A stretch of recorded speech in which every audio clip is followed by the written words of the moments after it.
Selamat pagi, berita mengejutkan. Menteri Pertahanan Israel, Israel Katz, menyatakan pejabat tinggi Iran, Ali Larijani, tewas dalam serangan malam hari. Menurut Menteri Pertahanan Israel, ini mungkin serangan paling signifikan dalam 1,5 minggu terakhir. Karena Israel dan Amerika menargetkan struktur rezim Iran, Larijani secara luas dianggap sebagai pemimpin de facto. Setelah pembunuhan mantan pemimpin tertinggi Iran dan ketidakpastian soal Mustafa Khamenei, pria yang terpilih sebagai pemimpin tertinggi berikutnya, Larijani menjabat Sekretaris Dewan Keamanan Nasional tertinggi Iran. Pada malam hari, Israel dalam serangan terpisah membunuh komandan utama pasukan, Basij, bagian dari Garda Revolusi, Golan Reza Soleimani, memimpin penindasan demonstran awal tahun ini di seluruh Iran. Seorang pejabat mengatakan pagi ini bahwa lebih dari selusin pejabat Basij bersamanya saat serangan terjadi mengeliminasi komandan tingkat tinggi.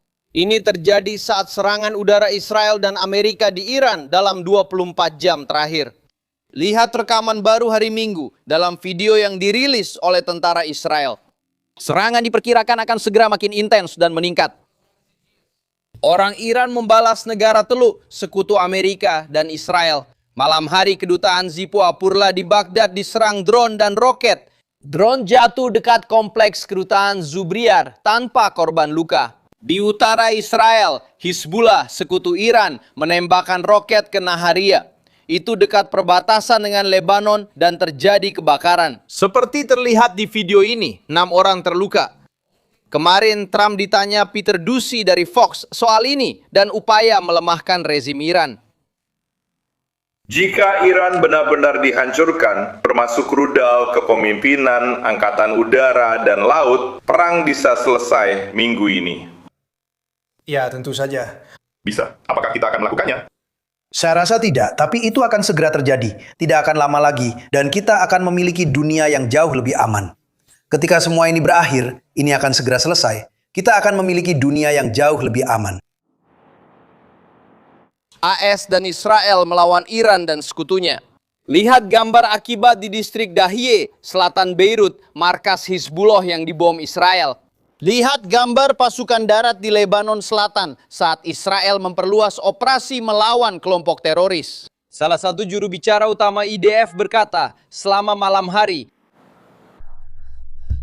kami mempersiapkan diri untuk perang yang berkepanjangan ini. Kami sudah memperkirakan bahwa Hizbullah akan melepaskan tembakan. Sebelum kampanye, kami punya 5 pos terdepan di garis depan komunitas di perbatasan utara. Segera setelah kampanye dimulai, kami memperkuat pertahanan komunitas di utara di lebih dari 15 area berbeda, dan memanggil pasukan cadangan. Dalam beberapa hari terakhir, berita utama hari ini adalah kematian Ali Larijani, pejabat Iran dalam serangan malam hari. Pejabat Israel mengkonfirmasi intelijen serangan berasal dari operasi gabungan dengan Estelar dan upaya Israel. Sedikit analisis, Trey. Sebagai garis keras, dia mungkin lebih berpengaruh daripada Ayatollah berusia 86 tahun. Dan Anda memiliki presiden yang bukan seorang intelektual, seorang ilmuwan, melainkan seseorang yang lebih moderat. Dengan Larijani sudah tidak ada. Apakah Anda percaya bahwa profil dari apa yang tersisa dari pemerintahan Iran dan proses pengambilan keputusan mereka akan berubah? Itu pertanyaan bagus. Larijani dianggap sebagai salah satu tokoh garis keras terkemuka yang tersisa. Berbagai ulama Syiah dan lainnya mendukung rezim Iran meski terbagi dalam beberapa bidang. Siapa yang tersisa dan memimpin? Itu pertanyaan besarnya. Pada hari Quds di Teheran, Jumat, Larijani diwawancarai langsung dan memprovokasi Amerika serta Israel dengan menunjukkan dirinya bebas di Teheran. Beberapa hari kemudian, dia tewas akibat serangan presisi. Presiden Masudi Pezeshkian dianggap lebih moderat dan berperan di politik, tanpa hubungan dekat dengan Garda Revolusi dan komandan yang sudah dieliminasi. Inilah pertanyaan besar yang perlu kita analisis. Siapa yang sekarang memimpin Iran dan siapa yang memimpin pasukan-pasukan ini di lapangan? Siapa yang masih menyerang negara Teluk dan Israel dengan drone dan rudal? Jadi pertanyaannya tetap, siapa pemimpinnya? Kita belum tahu kondisi Moshe Tashken Khamenei, pemimpin tertinggi saat ini. Presiden Trump kemarin mempertanyakan apakah dia masih hidup atau sudah meninggal. Trey, apakah kita sudah mendapat jawaban? Saya tahu pemimpin tertinggi yang sudah meninggal karena dibunuh Israel merencanakan agar semua kekuatan kecil ini beroperasi secara independen. Itu masih terjadi di Iran.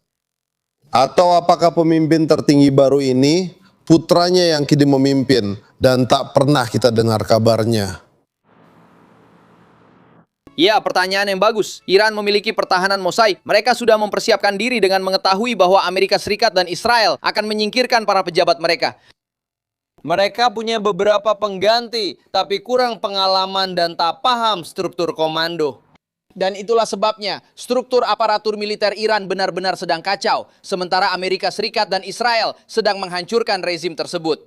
Terkait komentar terbaru dari Presiden Pezeshkian dan Sansai, mereka berulang kali menyatakan bahwa kami selalu memberitahu pasukan kami untuk tidak menembak teman-teman kami di Teluk.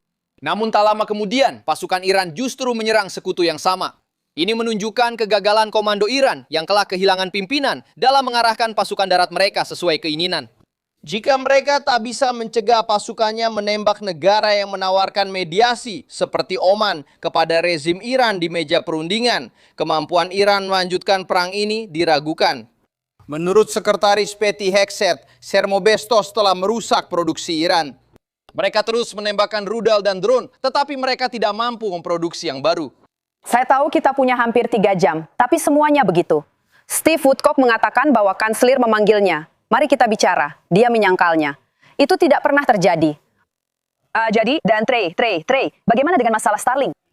Dan penduduk di sana yang mereka tahu tentang apa yang sedang terjadi hanyalah dari TV pemerintah. Mengenai apa yang terjadi di sana, itu bukan hal terpenting saat ini karena ada keraguan apakah rakyat akan kembali turun ke jalan di Iran seperti di awal tahun. Karena beberapa komandan Basij, termasuk kepala divisi Garda Revolusi itu, telah dieliminasi dalam beberapa minggu terakhir. Rezim Iran dan sisa-sisanya tengah berupaya keras. Mereka pergi dari pintu ke pintu, mencoba menemukan orang-orang yang memiliki Starlink dan akses ke dunia luar yang bisa mengungkapkan rasa tidak suka mereka terhadap pemerintah. Namun, saat memikirkan situasi di sana, kita juga harus mempertimbangkan keinginan rakyat. Banyak orang merasa takut. Mereka takut bahwa bahkan sekarang, dalam situasi saat ini, jika mereka turun ke jalan, mereka berisiko ditembak oleh pasukan keamanan. Dan Presiden Trump mengatakan di awal tahun ini bahwa 32.000 orang telah dievakuasi. Jadi mengenai apa yang akan terjadi selanjutnya, kita tidak tahu. Kita tahu bahwa Presiden Trump memiliki banyak opsi yang tersedia. Dan meskipun dia belum memaparkan opsi-opsi tersebut secara publik, dia secara pribadi memiliki banyak alternatif tentang apa yang harus dilakukan selanjutnya untuk mendukung orang-orang ini. Pejabat Mesir dan Israel terus menyingkirkan pimpinan Iran yang bertanggung jawab membunuh begitu banyak warga sipil mereka awal tahun ini. Trey, terima kasih banyak. Kerja bagus. Trey. Há tempo, mas são grandes movimentos.